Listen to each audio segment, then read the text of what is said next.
नमस्कार, मैं रूपा रजक सदीनामा की ओर से आ गई हूँ लेकर दिनांक 3 अप्रैल 2023 का संपादकीय लेकर, जिसका शीर्षक है सावरकर, शरद और राहुल गांधी, जिसे लिखा है हमारे सह संपादक राकेश अचल जी ने।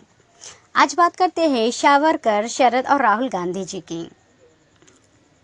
संयोग से आज शरद पवार देश के प्रधानमंत्री पद के दौर में शामिल नहीं हैं। शायद इसलिए वे अब ईडी-सीडी से बचे हुए हैं।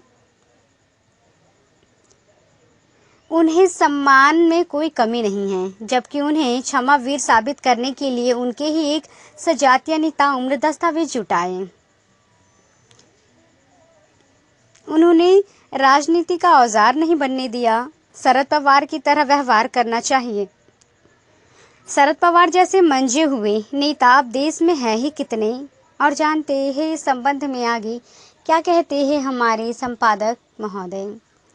लोकसभा के लिए अयोग्य ठहराए गए कांग्रेस के नेता राहुल गांधी और शरद पवार में फर्क है।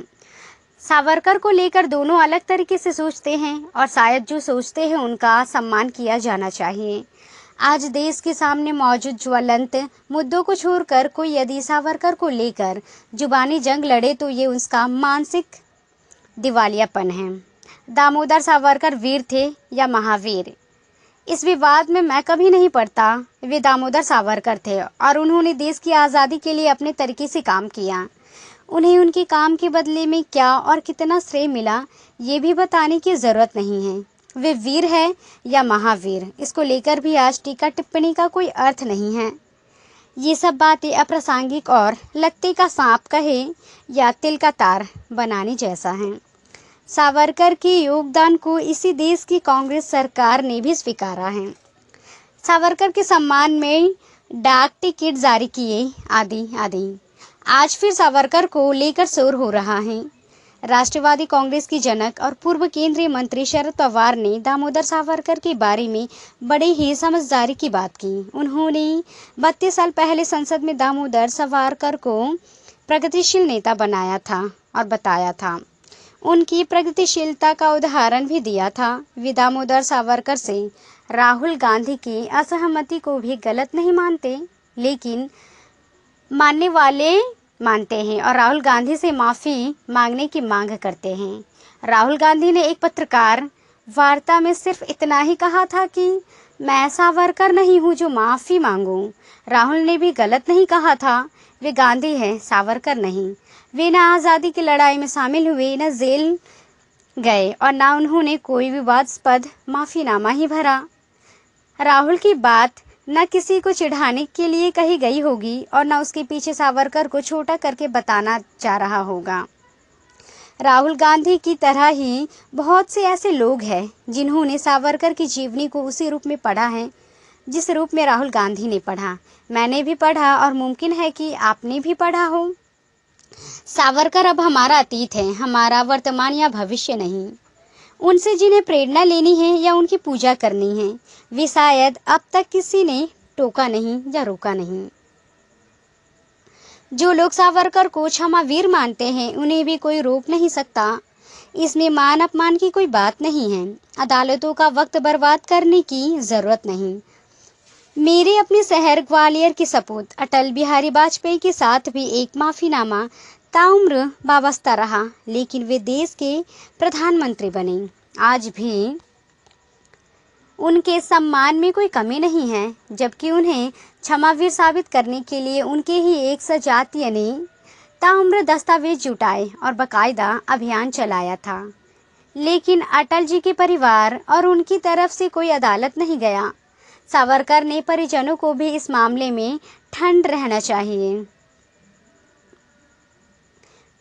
उन्हें राजनीति औजार नहीं बनना चाहिए। शरद पवार की तरह व्यवहार करना चाहिए। शरद पवार जैसे मंजे हुए नेता अब देश में है ही कितने जो संतुलित बात कर सके।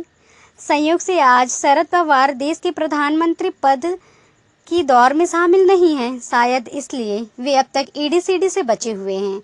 अन्यथा शरद पवार को भी राहुल की तरह हिमायती होने की वजह से परेशान किया जा चुका होता।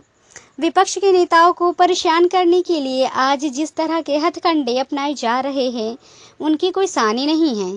राज्यपाल से लेकर राम तक का इस्तेमाल इसके लिए किया जा रहा है।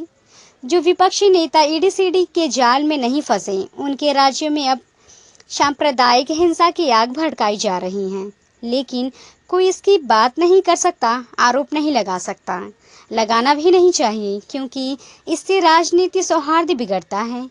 हालांकि अब राजनीति सौहार्द अब गुजरे ज़माने की बात हो गई है। ये दौर राजनीतिक अदावत का दौर है, जिसमें हर वार कमर के नीचे किया जाता है।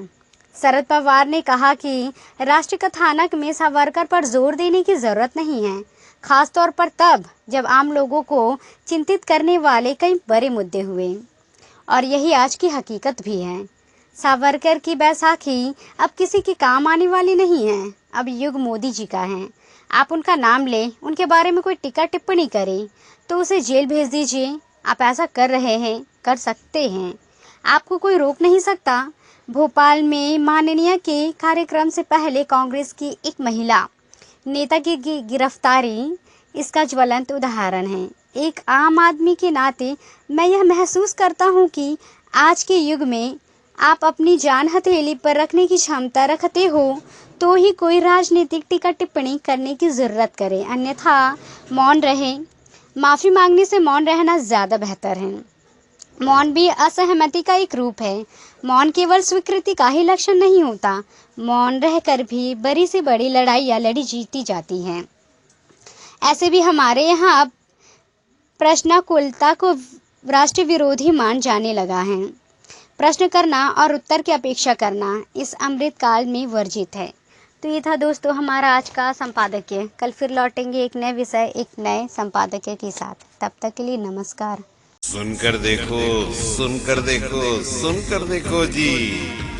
ममता राहुल मोदी बोले, लिखे जितेंद्र जी।